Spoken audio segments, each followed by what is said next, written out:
Il faut un sacré culot. 2 nageurs de l'extrême ont relié ce samedi 2 phares mythiques du Finistère au large de Ouessant. Une première pour attirer l'attention sur un patrimoine fragile. Bleuenne-le-Borgne avec Christian Paulet. 11h30 ce samedi matin sur l'île d'Ouessant. Derniers instants de préparation pour Jacques Tuzet et Alain Grégis, 2 nageurs marathoniens sportifs de l'extrême. Leur dernière photo souvenir à terre est un brin provocatrice, mais elle en dit long sur le parcours qui les attend.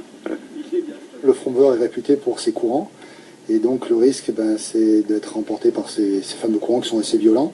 D'ailleurs, il y a eu beaucoup d'accidents en mer avec des bateaux, etc., qui passaient par là.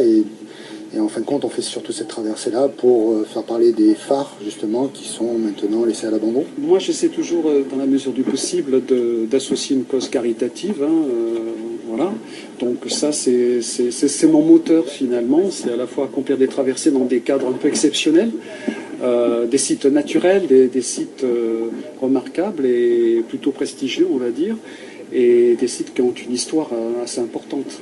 À quelques mètres du phare de Quéréon, les 2 sportifs se lancent. C'est Jacques Tuzet qui ouvre la nage dans une eau à 14 degrés. Ils doivent désormais jouer avec les courants de ces eaux mouvementées pour rejoindre le phare de la Jument à 8 km. Juste derrière eux, l'équipage de l'association des phares du Ponant. Les fonds récoltés grâce à cette action doivent aider à mieux faire connaître ce patrimoine en danger.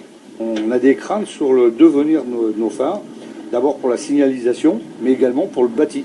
Parce que c'est des petits châteaux. Quéréon, c'est le palace des enfers, très luxueux, présence importante, mais très luxueux.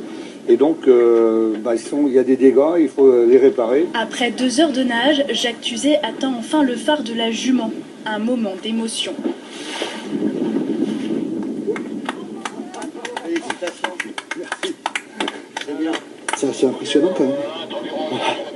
Et c'est beau. C'est une belle œuvre. Une belle œuvre que Alain Grégis, arrivé 20 minutes après son coéquipier, décide même d'aller toucher du doigt, histoire de marquer l'exploit.